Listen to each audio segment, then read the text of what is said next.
70살의 노인이 있었습니다. 몸은 약하고 마음도 약했습니다.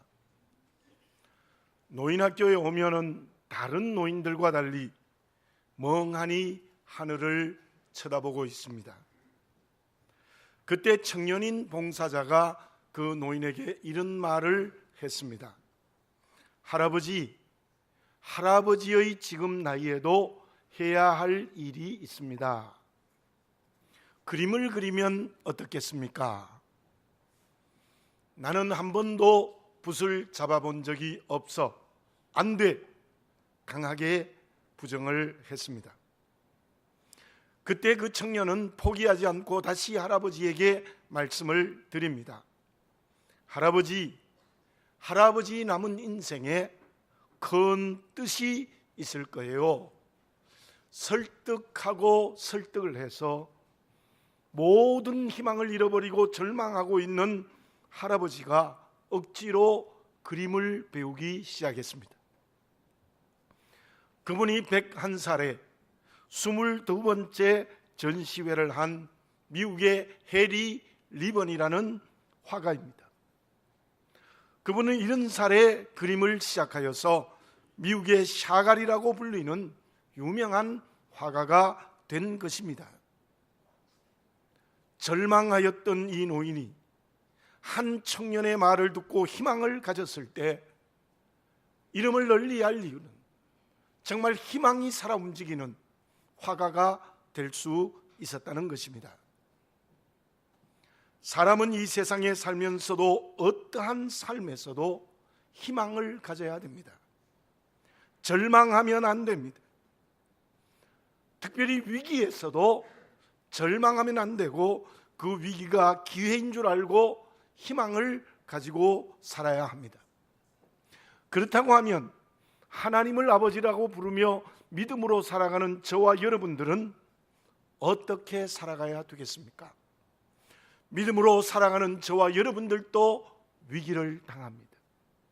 그러나 그때 절망하지 않고 희망을 가져야 합니다. 왜 위기 가운데서 희망을 가져야 합니까? 왜 우리에게 위기가 왔습니까? 사람을 잘못 만나서입니까? 내가 실수해서입니까? 자연의 재난 때문입니까?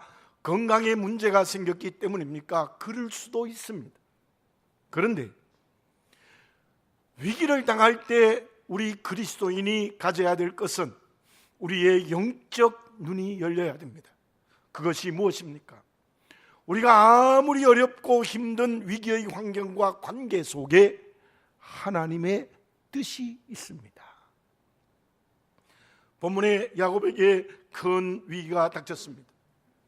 에서의 낯을 피하여 도망자가 되었을 때보다 어쩌면 더 큰 위기입니다. 에서의 군대가 쳐들어올 때보다 더 큰 어려움을 당하고 있습니다. 딸 디나가 동네에 나갔다가 하몰의 아들 세겜에게 강간을 당합니다. 그 보복으로 할례를 핑계로 야곱의 아들들이 살육전을 벌여서 그 남자들을 모조리 죽이는 엄청난 일이 벌어집니다. 그 소식을 들은 주변의 부족들이 힘을 합하여서 야곱의 가족들을 대적하고 있습니다. 오늘 읽은 본문의 말씀 앞부분에 있는 34장 30절을 제가 봉독해 드리겠습니다. 야곱이 시몬과 레위에게 이르되 너희가 내게 화를 끼쳐 나로 하여금 이 땅의 주민 곧 가나안 족속과 브리스 족속의 악취를 내게 하였도다. 나는 수가 적은즉 그들이 모여 나를 치고 나를 죽이리니 그러면 나와 내 집이 멸망하리라. 지금 야곱의 가족들은 멸망 직전에 있습니다. 단순한 위기입니까? 모조리 가족이 죽어 넘어지는 엄청난 위기 앞에 있습니다. 그러나 그러한 야곱의 위기에도 하나님의 뜻이 있습니다. 오늘 우리의 가정과 삶의 자리에 어떤 위기가 있습니까? 물론 성공하고 형통한 때에도 하나님의 뜻이 있습니다. 그러나 우리는 오늘 영적 눈을 열어서 지금 우리의 가정과 우리의 삶에 정말 야곱의 가정과 같은 절대절명의 위기가 있다면 그 위기 속에 하나님의 뜻이 있음을 보시는 영적 눈이 열려지시기 바랍니다. 어떻게 에녹이 300년 동안 하나님과 동행했습니까? 형통과 위기에서도 언제나 하나님의 뜻이 있다는 것을 보는 영적인 눈이 열렸기 때문입니다. 왜 야곱의 가정에 이러한 위기가 왔습니까? 야곱은 하나님의 뜻을 보지 않고 자기 뜻대로 살았기 때문입니다. 다시 한번 말씀드립니다. 우리의 모든 삶의 자리에 하나님의 뜻이 있습니다. 구별된 하나님의 뜻이 있습니다.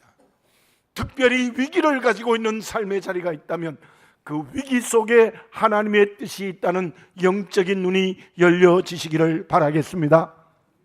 그때 하나님께서 그 위기를 넘어서게 하시는 큰 은총을 허락하여 주실 줄로 믿습니다. 그러면 야곱에게 가정의 위기가 멸망으로 치닫는 것은 무엇 때문이었습니까? 그 위기에 하나님의 뜻이 있음을 안 야곱은 어떤 선택을 했습니까? 영적인 눈을 열고 내 삶의 위기에 하나님의 뜻이 있다는 것을 보시는 성령의 역사가 여러분에게 체험되어지시기를 바라겠습니다. 그것을 알고 체험했을 때 어떤 선택을 해야 되겠습니까? 요시다 갱코의 도연초에 이러한 이야기가 있습니다. 나무를 잘 타는 유명한 사람이 있습니다. 나이가 많아져서 제자를 키우게 되어졌습니다. 제자가 높은 곳에서 나무를 이리 타고 저리 탑니다. 위험의 순간에도 스승인 이분은 아무런 말을 하지 않습니다. 드디어 뛰어내서 내릴 만큼 왔을 때 이렇게 말을 했다고 합니다. 잘못 디디지 않도록 조심해라. 이제는 뛰어도 내려도 되는데 이제야 주의를 주십니까? 눈이 아찔하고 몸이 휘청거릴 때는 스스로 조심하지, 이제는 됐다고 할 때 큰 사고가 일어나는 거야. 그렇습니다. 긴장하고 열심을 낼 때는 인생의 길에 사고가 나지 않습니다. 이제는 됐다는 성공에 안주할 때 인생의 길에 문제가 생기는 것입니다. 야곱의 가정에 멸망의 위기가 온 것은 무엇 때문이었겠습니까? 삶의 자리가 잘못되었기 때문입니다. 야곱이 죽음의 위기에서 형을 피하여 도망쳤습니다. 외삼촌 집으로 가는 길에 루스 땅에서 잠을 자다가 하나님을 만납니다. 창세기 28장 10절에서 22절에 그 내용이 나타납니다. 그때 하나님은 야곱에게 어떤 축복을 합니까? 자손이 티끌같이 많아지고 그 자손들이 모든 민족의 복의 뿌리가 될 것이라. 누워있는 가나안 땅을 너희 자손에게 주겠다. 어디로 가든지 너와 함께 하겠다. 약속을 하십니다. 그때 야곱은 어떤 서원을 합니까? 베개로 베고 있던 돌베개에 기름을 붓고, 하나님, 이곳으로 나를 축복하여 안전하게 돌아오게 하시면 여기에 성전을 짓겠습니다. 그리고 주신 물질의 축복을 하시면 그것의 10분의 1을 하나님께 드리겠습니다. 그 후 20년이 지났습니다. 빈손이었던 야곱, 지팡이 하나밖에 없던 야곱이 두 떼에 가득 찬 엄청나게 많은 재산을 모았습니다. 거기에다가 아내 4사람에 아들 11사람이 되는 자손의 축복까지도 받았습니다. 그리고 하나님은 야곱의 기도를 들으시고 에서의 군대의 위기도 해결해 주었습니다. 그쯤 됐으면 야곱은 하나님의 약속을 지켜야 되지 않겠습니까? 루스 땅 베델로 가야 합니다. 그런데 야곱은 반대 방향인 세겜으로 내려가 버리고 말았습니다. 33장 18절에서 20절에 보면 이러한 내용이 있습니다. 세겜 성읍에 장막을 쳤습니다. 그리고 하몰의 아들들에게 100크시타를 주고 밭을 샀습니다. 1크시타가 새끼 양 한 마리 값입니다. 대단히 큰 돈이라고 합니다. 그러면 양새끼 100마리의 값이면 상당히 큰 돈을 주고 밭을 샀어요. 지금 야곱은 어떻게 하겠다는 것입니까? 풍요한 곡식이 있는 이 세겜에 안주하겠다는 거예요. 여기서 평생 살겠다는 거예요. 베델을 잊어버렸습니다. 하나님의 약속을 잊어버렸습니다. 영적 치매에 걸린 거예요. 그 결과가 하나님이 주셨던 축복을 거두어 가고 있는 겁니다. 거기에다가 모든 가족이 멸망하는 위기 속에 있었다는 것입니다. 여기에서 우리가 보아야 될 것이 있습니다. 베델은 어떤 곳입니까? 1절에 이러한 말씀이 있습니다. 내가 내 형 에서의 낯을 피하여 도망하던 때에 내게 나타났던 하나님. 그는 정말 외로워 죽을 지경이었고 이제 죽음을 피하여 도망자가 되는 그 외로운 자리에 하나님이 야곱에게 은혜를 베풀어 주셨던 곳입니다. 야곱에게 베델은 하나님의 은혜를 경험했던 곳입니다. 그러나 야곱에게 세겜은 자기의 능력으로 성공의 만세를 부르는 곳이었습니다. 지금 나는 어디에 있습니까? 하나님의 은혜가 내리는 베델에 있습니까? 자기 만세를 부르는 세겜입니까? 왜 인생의 길에 위기가 있습니까? 베델에 있지 아니하고 세겜에 안주하고 있기 때문입니다. 어떻게 해야 되겠습니까? 내 삶의 자리를 정직하게 보십시오. 하나님의 은혜가 내리는 베델입니까? 내 멋대로 살아가는 세겜입니까? 그곳이 바로 하나님의 은혜가 내리지 않는 자기 멋대로 살아서 문제가 생겼다면 어떻게 해야 되겠습니까? 어떤 선택을 해야 되겠습니까? 오늘 본문의 말씀 1절에서는 하나님이 야곱에게 이런 명령을 합니다. 일어나 베델로 올라가서 거기 거주하며 하나님께 거기서 제단을 쌓으라. 너 지금 하나님의 은혜가 없는 세겜에서 울고 있는데, 멸망의 위기 속에 있는데 거기서 일어나서 베델로 올라와서 거기에 제단을 쌓으라고 하나님이 명령하고 있는 것입니다. 거기에 야곱은 드디어 하나님의 뜻이 이 위기에 있음을 알고 그 하나님의 말씀에 순종합니다. 3절을 읽어보겠습니다. 우리가 일어나 베델로 올라가자. 내 환난 날에 내게 응답하시며 내가 가는 길에서 나와 함께 하신 하나님께 내가 거기서 제단을 쌓으려 하노라. 하나님이 은혜를 베푸며 환난 날에 내게 응답하시고 내가 가는 길에서 나와 함께 하신 하나님께 제단을 쌓으려 하노라. 야곱은 하나님의 말씀을 순종하여 하나님의 말씀대로 일어나 베델로 올라가고 있는 장면이 오늘 본문의 말씀의 중심 내용입니다. 저와 여러분들, 가장 먼저 우리에게 필요한 것은 세겜에서 일어나야 됩니다. 세겜에 계속 주저앉아 있으면 안 된다는 것입니다. 세겜에서 일어나야 합니다. 누가복음 15장 18절에 이러한 말씀이 있습니다. 내가 일어나 아버지께 가서 이르기를 아버지, 내가 하늘과 아버지께 죄를 지었사오니. 둘째 아들의 회복은 어디에서 시작합니까? 돼지 집에서 일어나는 곳에서 시작이 되어지는 것입니다. 지금 내가 세겜에 서 있습니까? 하나님의 은혜 없는 멋대로 살아가는 세겜에 있습니까? 그곳에서 일어나시기 바랍니다. 그 죄의 자리에 계속 앉아 있으면 안 된다는 것입니다. 그리고 베델로 올라가야 됩니다. 하나님이 내게 은혜를 베푸신 것이 어디입니까? 환난 날에 내게 응답하시고 나와 함께 하신 은혜를 베푸신 곳이 어디입니까? 그곳으로 올라가는 선택의 결단이 오늘 우리에게 필요합니다. 누가복음 15장 20절에 이러한 말씀이 있습니다. 이에 일어나서 아버지께로 돌아가니라. 돼지집에서 일어나서 둘째 아들은 아버지께로 올라갔다는 겁니다. 그때 둘째 아들은 아들의 자리를 회복했습니다. 나는 어디에 있습니까? 특히 5월이 가정의 달인데 오늘 마지막 주일입니다. 우리의 가정이 베델입니까? 세겜입니까? 우리의 교회의 삶의 자리가 베델입니까? 세겜입니까? 여러분의 삶의 자리가 세겜입니까? 베델입니까? 자기의 욕심으로 세운 세겜에서 울고 있지 않습니까? 고통당하고 있지 않습니까? 모든 것을 잃어버리지 않았습니까? 세겜에서 일어나시기 바랍니다. 그리고 베델로 올라가는 믿음의 선택을 하는 여러분들이 되어지시기 바랍니다. 그러면 베델로 올라가기 전에 야곱이 일어나서 한 일이 무엇입니까? 우리가 세겜에서 일어나 베델로 올라가기 전에 해야 될 일이 있습니다. 정연복 시인이 쓴 꽃의 말이란 시가 있습니다.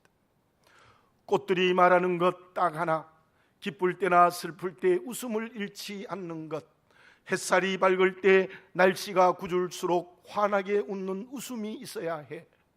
그래야 혹독한 시련을 이길 수 있어 고통의 날들을 견딜 수 있어. 우리가 베델로 올라갈 때 웃어야 하는 웃음이 있습니다. 그냥 갈 수 없습니다. 그것이 무엇입니까? 2절을 봉독해 드립니다. 야곱이 이에 자기 집안 사람과 자기와 함께한 모든 자에게 이르되 너희 중에 있는 이방 신상들을 버리고 자신을 정결케 하고 너희들의 의복을 바꾸어 입으라. 첫째로 모든 가족과 함께한 사람들에게 있는 이방 신상을 버려야 합니다. 야곱의 첫째 웃음은 이방 신상을 버리는 것이 그의 웃음이어야 합니다. 4절을 봉독합니다. 그들이 자기 손에 있는 모든 이방 신상들과 자기 귀에 있는 귀고리들을 야곱에게 주는지라 야곱이 그것들을 세겜 근처 상수리 나무 아래에 묻고. 그때 야곱의 가정에는 여러 이방 신상들이 있습니다. 라헬에게는 분명히 바벨론의 우상인 드라빔이 있었습니다. 종들이 메소포타미아 가나안 사람들이었으므로 그들 나름대로의 우상이 있었습니다. 그때 야곱의 가정은 혼합된 종교를 가지고 있는 겁니다. 야곱이 베델로 올라가서 하나님께 제단을 쌓기 전에 그 모든 이방 신상을 버렸습니다. 또한 그 이방 신상은 무엇입니까? 드라빔, 굉장히 큰 보물입니다. 금귀고리 보석입니다. 그 당시에 대부분의 보석은 그들이 가지고 있는 재산의 일부였습니다. 무슨 말입니까? 우상이라면 재산을 버리라는 겁니다. 우상이 새겨있는 재산을 포기해버렸던 것이 바로 바울의 첫 번째 결단이었던 것입니다. 하나님께서 오늘 우리에게 말씀하고 계십니다. 그냥 세겜을 떠날 수 없습니다. 우상을 버리고 떠나야 됩니다. 말씀을 거역하여 모은 재산이 있다면 그것도 어쩌면 포기해야 합니다. 그때 우리는 베델에 가서 하나님만을 섬길 수 있습니다. 내 마음에, 우리 가정에, 우리의 삶의 자리에, 심지어 우리 교회의 혼합 종교가 움직이고 있지 않습니까? 우리는 모든 우상을 버리고, 그게 물질이 많이 나가는 거라도 다 버리고 오직 하나님만 섬기는 그리스도인이 되어져야 될 줄로 믿습니다. 그래야 베델로 올라갈 수 있습니다. 둘째, 자신을 정결케 하라는 명령입니다. 야곱이 세겜을 떠나는 두 번째 웃음은 자기를 정결케 하는 것입니다. 지금까지의 말씀을 거역한 부정을 제거하는 것입니다. 인격에 있는 불신앙적 요소를 다 버리는 것입니다. 그것은 마치 온몸에 있는 땀과 더러움을 목욕을 해서 씻어내는 것입니다. 저는 아직도 버리지 못하는 제 인격의 말씀을 거역하는 것이 있습니다. 이게 아직도 잘 안 돼요. 무엇인가 하면은 유교적 문화가 제 온 인격 속에 묻어 있어서 하나님의 말씀을 거역하는 인격도 내가 붙들고 있어요. 이게 잘 안 없어져요. 여러분, 저와 여러분, 베델로 올라가서 제단을 쌓기 위해서는 내 인격 속에 있는 말씀을 거역한 것들이 성령으로 변화되는 역사가 일어나야 될 줄로 믿습니다. 말씀을 거역하고 있는 인격을 저 상수리 나무 밑에 역시 버리고 묻어야 되는 거예요. 성령으로 말씀을 거역하는 모든 성품들, 그게 미움일 수도 있고, 그게 게으름과 나태일 수도 있고, 그것이 어떤 것에 중독된 인격일 수도 있습니다. 그 모든 것을 성령으로 씻어내고 버리시기 바랍니다. 셋째, 의복을 바꾸어라. 삶에서 더러워진 옷을 버리고 새 옷을 입으라는 것입니다. 성경 말씀의 의복은 성도의 신분과 행실을 말하는 것입니다. 앞에서의 정결은 성품과 인격을 말한다면 여기에서 의복은 성도의 옳은 행실, 즉 삶의 실천을 말하고 있는 것입니다. 우리가 세겜에서 떠난다는 것은 생활이 바뀌어야 돼요. 나의 삶의 말씀을 떠난 것이 무엇입니까? 오직 주 예수 그리스도로 옷을 바꾸어 입으시기 바라겠습니다. 주님의 옷이 아니면 지금 입고 있는 옷을 다 벗어버려야 된다는 것입니다. 바울을 보십시오. 바울이 회개할 때 어떤 사람이 되어졌습니까? 바울이 세겜에서 베델로 올라갈 때 어떤 일을 했습니까? 율법에 매인 것을 다 버렸습니다. 그의 우상이 율법이었기 때문에 전부 버렸습니다. 대적했던 주님의 인격을 닮아갔습니다. 주님의 겸손이 그의 겸손이 되어졌습니다. 주님의 겸손이 그의 성품과 인격이 되어졌습니다. 뿐만 아니라 그의 삶은 오직 주님만 복음만 증거하는, 주의 이름만 증거하는 길을 걸어갔습니다. 실로 바울이 가장 많이 고백한 그리스도 안에서의 인격, 그리스도 안에서의 삶의 길을 걸어간 것입니다. 어느 정도 버렸습니까? 빌립보서 3장에서 그는 이렇게 고백했습니다. 모든 것을 배설물처럼 버렸다 그랬어요. 배설물처럼 버렸다. 난지 8일 만에 할례 받은 것, 율법에 정통한 것, 바리새인, 유대인 중에 유대인, 자랑할 수 있는 모든 것을 배설물로 버렸다. 여러분들 다시 한번 물어보겠습니다. 화장실을 갔다 와서 아깝다고 생각하는 사람이 있습니까? 웃지도 않으시네. 여러분들 화장실 가서 버렸으면 당연히 버린 것이지요. 근데 바울은 그것을 그것처럼 버렸다는 거예요. 배설물처럼 미련 없이 깨끗이 버렸다는 거예요. 그게 바울이 되는 길이었습니다. 아나니아와 삽비라의 죄가 무엇입니까? 베드로가 회개의 기회를 주었지만 끝까지 물질을 손에 붙들고 있었던 거예요. 그 물질이 그의 우상이었어요. 그 결과가 비참한 죽음으로 끝나버리고 말았습니다. 여기에서 우리가 분명히 알아야 될 것이 있습니다. 우상을 버리는 것, 인격을 정결하게 하는 것, 삶이 새로워지는 것은 한 번으로 끝나는 것이 아닙니다. 삶의 걸음을 걸으면서 계속되어야 합니다. 바울은 고린도전서 15장 31절에서 이러한 고백을 합니다. 나는 날마다 죽노라. 여러분 저를 따라서 해볼까요? 나는 날마다 죽노라. 아멘입니다. 그 말씀에 내가 날마다 죽는 것은 한 번으로 끝나는 것이 아니에요. 끊임없이 계속해서 반복해서 나를 버려야 된다는 의미예요. 왜냐하면 우리는 버렸는데도 또 죄로 약해져 있는 우리가 다시 그것을 또 붙들고 있어요. 끊임없이 말씀과 기도와 성령의 인도하심으로 버려야 되는 거예요. 에베소 5장 8절에 이런 말씀이 있습니다. 너희가 전에는 어두움이더니 이제는 주 안에서 빛이라. 빛의 자녀들처럼 행하라. 행하라. 이 말씀은 한 번 행하라는 말씀이 아니라 끊임없이 계속해서 행해야 된다는 하나님의 명령입니다. 지금 우상을 버리시는 여러분들이 되시기 바랍니다. 오늘 주님의 성품을 닮아가시기 바랍니다. 지금 삶이 말씀대로 변화되시기 바랍니다. 일어나서 이 세 가지가 우리에게 이루어질 때 그 사람이 진정 세겜에서 떠나 베델로 올라가는 믿음의 사람이 되는 줄로 믿습니다. 그러면 야곱이 베델로 올라가서 받은 하나님의 축복이 무엇이었습니까?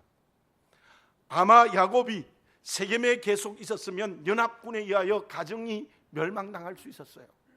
그런데 오늘 본문의 말씀 5절을 봉독해 드리겠습니다. 그들이 떠났으나 하나님이 그 사면 고울들로 크게 두려워하게 하셨으므로 야곱의 아들들을 추격하는 자가 없었더라. 신비합니다. 세겜에 있었으면 멸망당했을 텐데 일어나 베델로 올라가니 하나님께서 은혜를 베풀어서 온 고울들을 두렵게 함으로 추격하는 자가 없었더라. 진정한 의미의 형통의 길이 열린 것을 이곳에서 볼 수 있습니다. 그리고 9절에서 12절에 이러한 말씀을 하고 계십니다. 지금까지 야곱은 두 차례 하나님의 축복을 받았습니다. 한 번은 루스당 베델이었고 또 한 번은 야복강 나루터였습니다. 그런데 그 축복이 야곱이 세겜에 사는 동안 잊어버렸는데 다시 베델에 와서 제단을 쌓았을 때 하나님은 그 축복을 주어집니다. 특히 11절에 이러한 말씀이 있습니다. 하나님이 그에게 이르시되 나는 전능한 하나님이라. 여러분들 야곱이 베델로 올라왔을 때 하나님이 가장 먼저 하신 말씀이 무엇인가 하면 나는 전능한 하나님이라. 엘샤다이라는 말. 나는 전능한 하나님이라. 여러분들 기가 막힌 베델에서 야곱이 붙들고 있는 것은 자기의 허약한 것을 붙들고 있었어요. 그게 전능한 하나님의 은혜가 없어요. 그러나 베델로 올라갈 때 하나님이 야곱에게 나는 전능한 하나님이다. 전능한 하나님. 여러분들 베델에서 전능한 하나님을 만나시기 바랍니다. 그곳이 하나님의 축복의 자리가 된다는 것을 잊지 마시고 전능하신 하나님의 자리에 앉아있지 전능하지 않는 온갖 세상의 권력과 지위와 물질을 붙들고 있지 마십시오. 그것은 하나님이 주시는 축복의 수단이어야 되지 그것이 하나님의 자리에 가 있으면 세겜이 되고 마는 겁니다. 전능하신 하나님의 축복 바로 베델에 내리실 줄 믿습니다. 이어지는 말씀의 어떤 축복입니까? 내 이름을 야곱이라 하지 말고 이스라엘이라 하라. 무슨 뜻입니까? 야복강나루에서 그 말씀하셨죠. 이제 더 이상 너는 남의 발꿈치를 잡지 말고 하나님의 손을 잡는 사람이 되라는 명령입니다. 이게 복이에요. 남의 발꿈치 잡는 사기꾼 되지 말고 영적 치매에 걸린 사람이 되지 말고 하나님의 손 잡으라. 이게 첫 번째 축복입니다. 여러분들 남의 발꿈치 잡는 하나님 앞에 영적 치매에 걸린 사기꾼이 되지 마시고 하나님 앞에 사기꾼이 되지 마시고 하나님의 손을 잡는 이스라엘이 되시기를 바랍니다. 그게 전능하신 하나님 주시는 첫 번째 축복입니다. 둘째는 생육하고 번성하여 한 백성과 백성들의 총회가 내게서 나오고 왕들이 그 내 허리에서 나오리라. 그 말씀은 너 이스라엘이 나라를 만들어 조상이 되고 세계 만민의 구원의 백성의 조상이 되게 해주시겠다는 약속이에요. 아브라함에게 주셨던 축복을 다시 하십니다. 야곱아, 너는 이스라엘이 되어 온 세계 만민의 복의 뿌리가 될 것이다. 아멘. 여러분들, 저희들이 정말 세겜에 있지 않고 베델에서 하나님의 은혜의 복을 받으면 전 세계 민족을 구원하는 복의 뿌리, 구원의 근원이 되는 역사가 복으로 임재할 줄 믿습니다. 또 하나, 셋째, 아브라함에게 약속한 가나안 땅을 너와 내 후손에게 주겠다는 약속입니다. 땅의 기업을 주겠다. 이게 진짜 축복입니다. 여러분, 베델에서 주시는 물질의 축복, 권력의 축복, 제대로 된 복이 될 수 있을 줄로 믿습니다. 요셉이 베델에 섰을 때 주시는 총리의 축복이 진짜 축복입니다. 정말 물질의 기업과 지위의 기업의 축복을 베델에서 완전하신 하나님께서 주실 줄로 믿습니다. 여러분, 저와 여러분, 이것이 나에게 이루어 주시는 완전한 하나님의 축복이 되어지시기 바랍니다. 여러분들이 어떤 삶의 자리에서나 그 자리가 베델이 되어서 전능하신 하나님의 축복이 함께 하시기 바랍니다. 다시 한번 여러분에게 물어봅니다. 지금 여러분들은 어디에 살고 계십니까? 베델입니까? 세겜입니까? 기도드리겠습니다. 사랑하는 아버지 하나님, 다시 한번 나를 보게 해 주시옵소서. 하나님의 은혜가 아무런 장애 요소 없이 임재하는 베델이 아니라 내가 인생의 만세를 부르는 죄의 자리에 안주한 세겜이 아닙니까?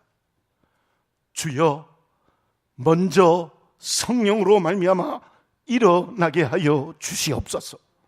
우상을 버리게 해 주시옵소서. 주님의 성품을 닮아가게 하여 주시옵소서. 삶이 말씀대로 바뀌어지게 하여 주시옵소서. 그리하여 오늘의 삶의 자리가 베델이 되어 하나님이 주시는 큰 은혜를 받게 해 주시옵소서. 완전하신 하나님이 주시는 축복을 받는 그리스도인이 되게 해 주시옵소서. 하나님의 손을 잡는 사람이 되게 해 주시옵소서. 구원의 뿌리가 되게 해 주시옵소서. 내게 물질의 기업과 지위의 축복과 강건의 축복, 자녀의 축복을 주시는 은총을 받게 하여 주시옵소서. 사랑하는 아버지 하나님, 그럼에도 불구하고 아직도 우상을 붙들고 주님의 성품을 담지 아니하고 자기의 욕심을 붙들고 있고 삶이 전혀 바뀌지 않는 세겜에 있지 않습니까?